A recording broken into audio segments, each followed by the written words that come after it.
Hey, what's going on, everybody? Welcome to another edition of the SoCal Sports Dudes podcast. Jason Wen here. Hey, thank you for tuning in. Today, I want to come at you guys with an NFL video. As you know, the season's right around the corner here. Today is August 11th, so training camp's underway. Had a preseason game under our belt now, so season's coming up quick. Wanted to kind of run by the over-under win totals for the year, as well as conference favorites and Super Bowl odds to you guys. So thank you for tuning in. With that, let's get started. I'm just going to run division by division.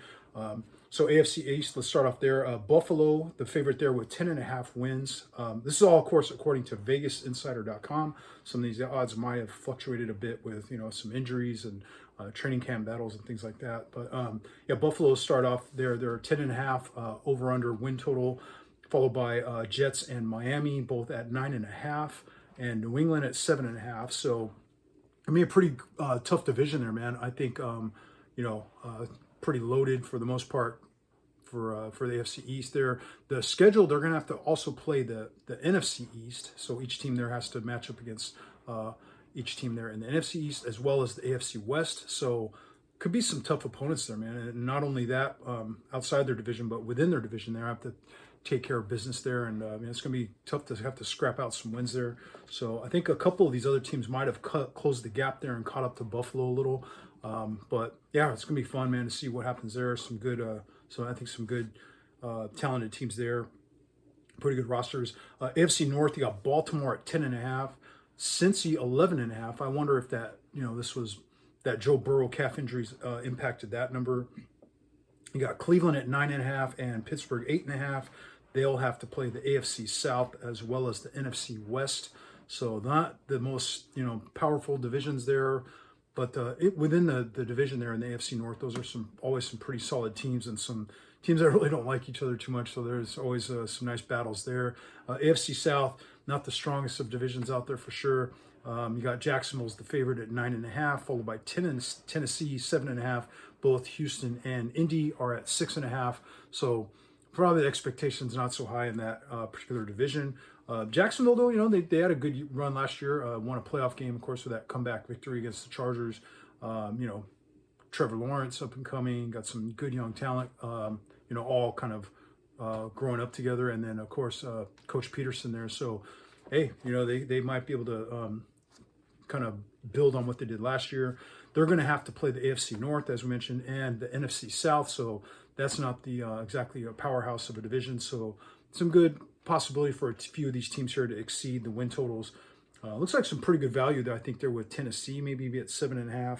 I think they should be able to exceed that number. Houston, Indy, I think is kind of a rebuild year a little bit. Got some young quarterbacks on those teams, but AFC West, pretty good division there. You got KC, the favorite, 11.5. Of course, the defending champs, always a threat with that roster and that coaching staff there. Chargers coming next at 9.5, followed by Denver at 8.5. That's going to be interesting with Sean Payton now taking over the reins there. See if he can get Russell Wilson back on track. We'll see. And then Raiders 6.5. Man, it's kind of low. They I thought did all right, but I don't know. Tough division, and they didn't really seem to add a whole lot of pieces in the offseason. Draft pick. They look like they did all right there, and signing Jimmy G and stuff, but. Yeah, Raiders, man, it can be tough there. They got to play the AFC East, which of course is a tough division, and NFC North. So they could probably get teams there can probably get maybe have a good chance to pull a few wins out there. Moving over to NFC East, you got Dallas 9.5. Philly's a favorite actually, 11.5. Dallas 9.5. Giants 7.5. A team that made the playoffs and got a playoff win on the road last year, of course. And Washington 6.5. So not. Going to be looking like much in terms of expectations there for Washington, but we'll see. Rivera's always pretty solid. They got to play NFC West, AFC East, so that's some tough opponents there, especially in the AFC East. NFC North, you have Detroit as the favorite at 9.5, Minnesota at 8.5, and then both Green Bay and Chicago at 7.5. So it can be interesting. Green Bay first year here without Aaron Rodgers and forever, so Jordan Love takes over there.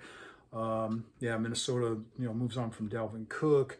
Chicago kind of got the young quarterback, and maybe they can continue to build on that.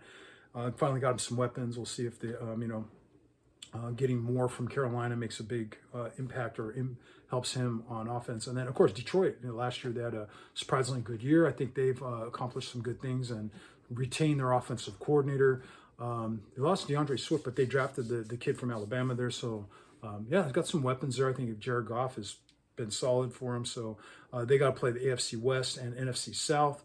NFC South, moving into them, they got New Orleans as favorite there at 9.5.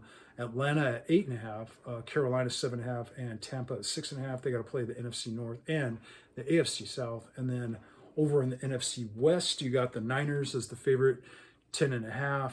Gonna be interesting there with, Purdy looks like he's doing pretty good in camp, and what's gonna happen there with the backup job, Darnold and Trey Lance. Do they maybe move one of the two if they, whoever does not get that backup win the number 2 job there. Seattle had, of course, a good run last year. They're 8.5, second in that division, or at least predicted to finish about there. And then the Rams 6.5. Kind of a drop off there from the team that won the Super Bowl a couple years ago, but now they're kind of in retool, rebuild, or remodel mode, as the coach, general manager, is saying. Yeah, man, you go for all that high-priced talent and trade away all your draft picks. Now you got to retool with secondary type draft picks and and some cap issues because you're paying all your high-priced talent there. So I don't know, man. We'll see. I read though that McVay is excited to work with all the reinvigorating of all this new, fresh talent he's working with. Not exactly top first and second round draft picks over here that they built the roster up with. So yeah, Stafford's health, Kupp already kind of has some, I think, a little bit of an injury. I don't know how that's going to affect them because that obviously is a big part of their team. Arizona, now I guess the low men on the totem pole here, they're at 4.5. I mean, Kyler Murray's got that injury, of course, and it's going to be kind of predicted to be a tough year there. They got to play the NFC East, which is, tough teams there, in the AFC North. So they got their hands full there in the NFC West, having to play those 2 divisions. So running through the odds real quick for Super Bowl champs, the favorites, of course, are the reigning champs, the Kansas City Chiefs at plus 600, Philly, the runner-up, plus 800, Buffalo at plus 900. So those are your top 3. Niners and Cincinnati are both plus 1,000. You got Dallas, Jets, Baltimore, Detroit, Chargers to round out that list there. To win the conference, AFC Chiefs, of course, are favored plus 350, followed by Buffalo at plus 450. You got Cincinnati kind of up there. Of course, with the Burrow injury, if that lingers, that might impact what much we can expect out of them. Baltimore's up there, Jets, followed by Chargers and Miami. And over in the NFC, you got Philly and the Niners up at the top. Philly plus 330, Niners plus 400, Dallas plus 600, Detroit plus 800, and then it drops off from there. Seattle, Minnesota, and New Orleans kind of round out that list. Real quick on college football, they had some odds there. Georgia, the reigning champs, are the favorite, plus 220 to do it again. And they really seem to have built a powerhouse there. Alabama plus 600, Ohio State plus 700, Michigan at plus 850.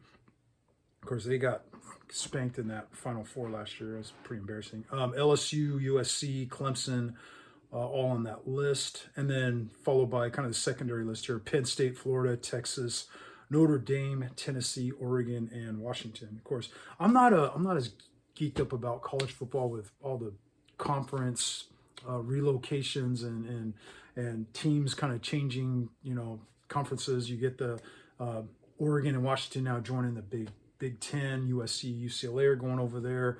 We're getting Arizona State and Utah going to the Big 12.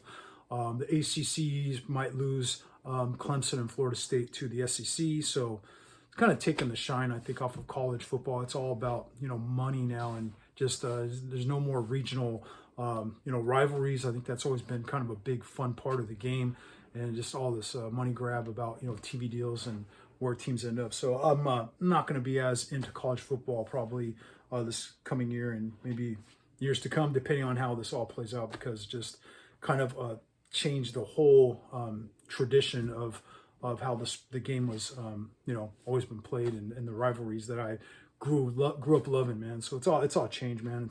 Hey, maybe it's not them. It's a me thing. I don't know. But anyway, just it's kind of a side note there. But yeah, man, NFL season's here, man. It's coming up. So I think a lot of people are fired up about that.